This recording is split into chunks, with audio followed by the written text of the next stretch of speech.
Gen friends, I'm Major Gaurav Arya and you're watching the Chanakya dialogues, especially this guy Ishaq that has been lying, he lies, the Pakistani stock market goes up, it stays up for 2-3 days, then they figure out the Pakistanis say, oh, our finance minister has been lying to us, again it crashes. So I'm not saying that the Chinese have paid money to the Congress party, no.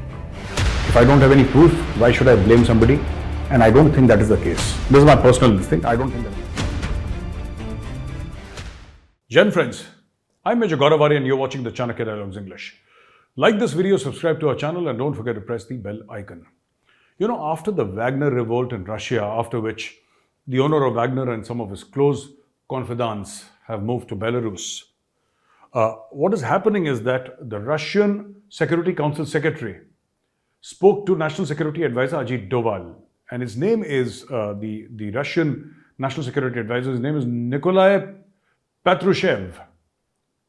Now, Nikolai Patrushev spoke to Ajit Doval and told him that, things are normal, things are fine. This is an outreach actually by the Russians to tell their closest friends and allies that everything is fine in Russia. And I think there has been a sense of shock in Russia because China, which said that they are in a no limits partnership with Russia. That is what the Chinese promised Russia, no limits partnership. Apparently, everything with the Chinese has limits. What the Chinese did very smartly was they stopped export to Russia. The Chinese said, maybe if we send you the goods that you've asked for, it could be textiles, it could be electronics, anything, maybe you guys won't pay us. So much for China's no limits partnership with Russia. Anyway, so Mr. Patrushev called up Mr. Ajit Doval, and here are the points. I'd like to read them out to you. Very interesting. The current issues of Russian-Indian cooperation in the field of security and prospects for their deepening within the framework of bilateral and multilateral formats, it was discussed. Patrushev informed Mr. Ajit Doval about the latest events in Russia, indicating that Mr. Doval was briefed about the events since June 24th, when the chief of the Wagner militia group, Yevgeny Prigozhin, took over a Russian town and marched his forces towards Moscow before abruptly calling them off and fleeing to Belarus. The interlocutors agreed to continue a confident dialogue. Mr. Patrushev and Mr. Doval have been in regular touch over security issues. And, Mr. Patrushev's call to Mr. Doval comes a week ahead of the Shanghai Cooperation Organization Summit, which Mr. Modi will host virtually. So, here is a larger geopolitical game being played. Mr. Patrushev calls Mr. Doval because next week, they're having it online. Earlier, they were supposed to have it offline. They were supposed to have it physically in India, but the government of India said no. And let's have it online. So, they're having it online. And this is what is happening. In addition, Mr. Modi has invited Mr. Putin to attend the G20 summit in Delhi on September 9th and 10th. This is also going to be very interesting, ladies and gentlemen, how the world will react, because the world is treating Russia, and especially Mr. Putin, as a pariah state. And they're treating, Vladimir Putin as a criminal. I mean, there is a warrant out for his arrest. I hope you know that. They said he must stand trial and arrest him and stuff like that. But obviously, he's absolutely safe in India. And we look forward to welcoming Mr. Putin. But I don't know how the world is going to see it. Will they boycott it? Will they boycott certain meetings in which Vladimir Putin is sitting? I don't know. India's diplomacy will have to, do something very, very different. It can't be the same diplomacy always. It has to, I think Dr. Jaishankar is going to pull a rabbit out of his hat. And if he can get, and I'm telling you, if Dr. Jaishankar and Prime Minister Modi, of course, under Prime Minister Modi's leadership, if they can get the Russians and the West to sit together, and if G20 in New Delhi can be the platform to hammer out all their differences, I think we have a winner then. And India will do its best to get Putin sitting on one side and the other, heads of state sitting on one side and sort this mess out for all, because it's once and for all, because it's impacting the entire world, ladies and gentlemen. Speaking about the unique strength of India-Russia ties on Wednesday, External Affairs Minister Jaishankar said that ties had been steady despite turbulence in the world. He said it was a mistake to dumb down the India-Russia relationship by speaking only of India's considerable defense dependencies on Russian military supplies, and pointed to the geopolitical logic of steady security cooperation and the growth in bilateral trade, which has been boosted by Indian oil imports from Russia. So what Dr. Jaishankar is saying, that don't think it's only because we buy weapons from Russia. Buying weapons is a function of your requirements. your strategic requirements, your operational requirements, and also the checkbook.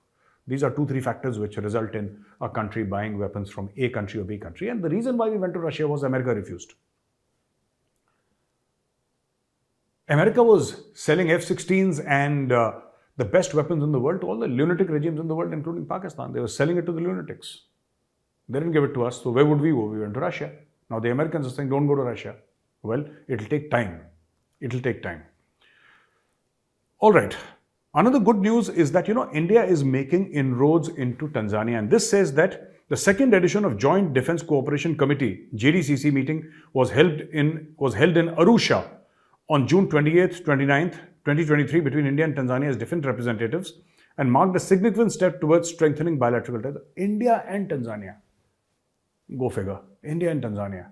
One is in Asia, the other one is in Africa. But let me tell you that a lot of African cadets are trained in OTA and IMA. You have a lot of African cadets training. In fact, during VIOS, I remember I did my VIOS in 1994. And there was an African officer doing VIOS, young officers course in Mau along with me. I did VIOS 75.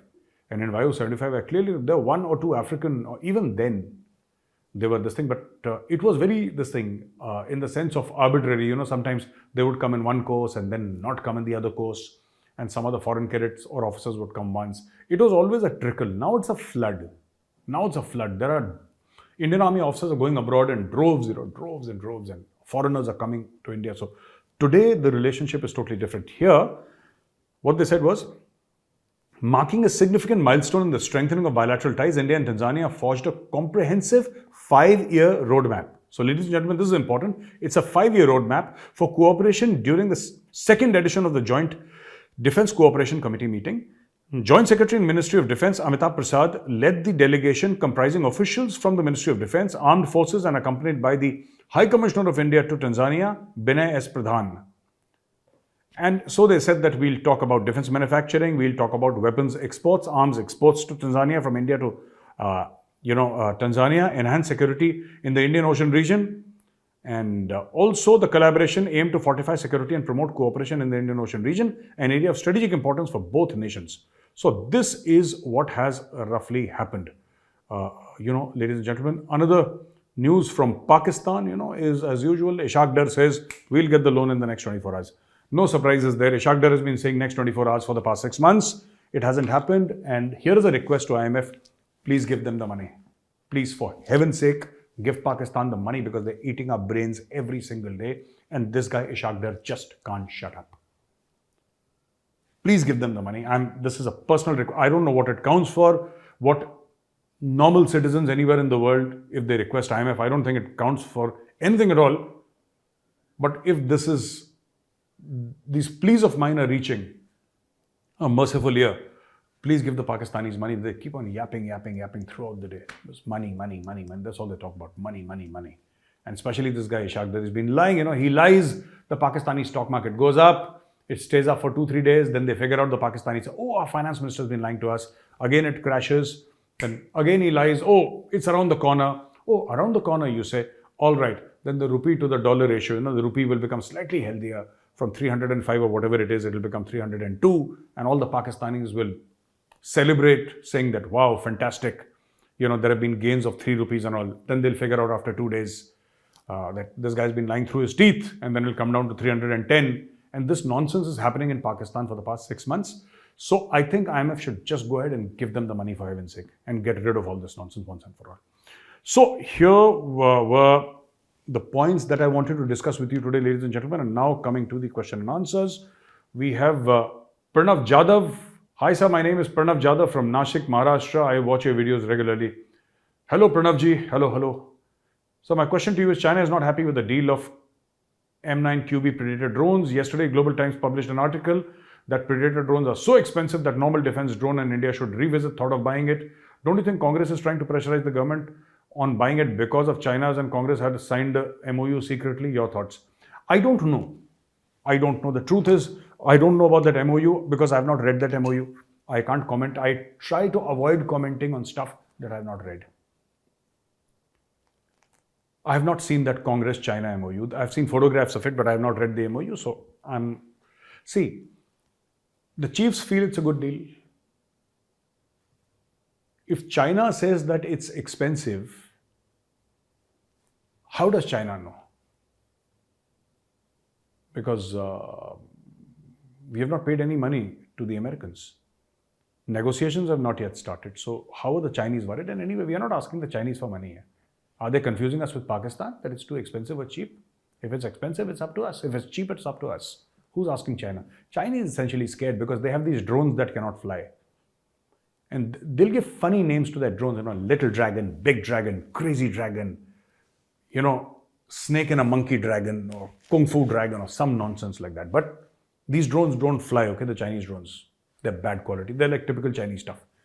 So what the Chinese are doing is trying to, write editorials in those crazy newspapers like Global Times and all, and telling India that, don't buy this, don't buy that, it's too expensive, please. If you're scared, just write in the editorial, we, the PLA, are terrified of the Indian Armed Forces. That's okay. Tell the truth for once. Unlike Galwan, where you did not tell the truth. All right. The next question is from Shakti Singh Chauhan. Salute to you, sir. Jai Hind. Salute to you too, Shakti Singh ji. And Jai Hind to you also. Sir, the way China has problems with the acquisition of Predator drones, and there has been several reports of Congress supporting or being biased towards China rather than India, will it be possible that Chinese government may be using Congress as the secret agents to create disturbances in the Indo-USA deal? I don't know. I don't know. But here is what I know. Chinese take advantage if they see a difference of opinion in any country. There will be a gap. If there is a difference of opinion, there's a gap. The Chinese will try to exploit that gap. So I'm not saying that the Chinese have paid money to the Congress party. No. If I don't have any proof, why should I blame somebody? And I don't think that is the case. This is my personal thing. I don't think that is the case. But I think if the Congress party is objecting to the drone purchase, they must have facts and figures in place. Like Mr. Pawan Khera of the Congress party said that we are paying too much for the drones. Somebody should ask him how much are we paying. He does not know because we have not paid even a single rupee. But he made that comment and China caught on to it. Largest opposition party in India, the Congress party. Spokesperson, Pawan Khera. He says this deal is wrong, this drone deal is wrong. China latches on and China says, okay, we can take advantage of this difference of opinion, and that is what China is doing.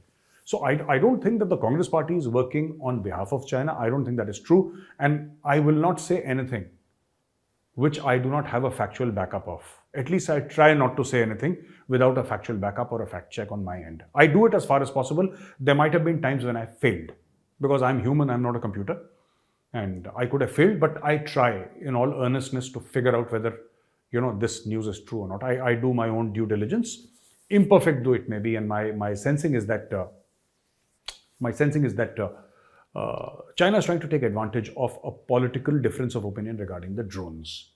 And the truth about the drones is the price of the drones is not fixed because we have not given them a letter of intent or anything. There is just an understanding between America and India that America will sell India these drones, and America says that the price is $3 billion.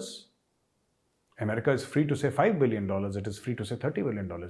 That does not mean that we have paid them anything. And India has not given any written commitment that yes, we will buy the drones from you irrespective of the price tag. That's not true. India will negotiate on transfer of technology. They'll on maintenance and equipment, spare parts, weapon profiles, platforms, missiles, the radar, the cameras, every part of the drone will be negotiated. And you see, so all these things will take place. No, India will sort of ensure that they negotiate for everything. So nothing has been decided as of yet. So I think the opposition parties should bring forth their point. This is a democratic country, a free country, and they must speak their piece. But my only request to all the parties, including the Congress party, with folded hands, I request you that, this is a matter of national security. Do speak and publicly speak. No doubt, you have every right to do, and I support you in this. Do question the deal, but please have facts and figures. What you do is that when you simply oppose for the sake of opposition without any data, enemies like China, then they get a sensing that there is some problem and let's take advantage of that. So I think that is the problem. So ladies and gentlemen, thank you very much for watching this video. If you like this video, press like, subscribe to our channel, and don't forget to press the bell icon. Jai Hind, Vande Mataram, Bharat Mata ki Jai.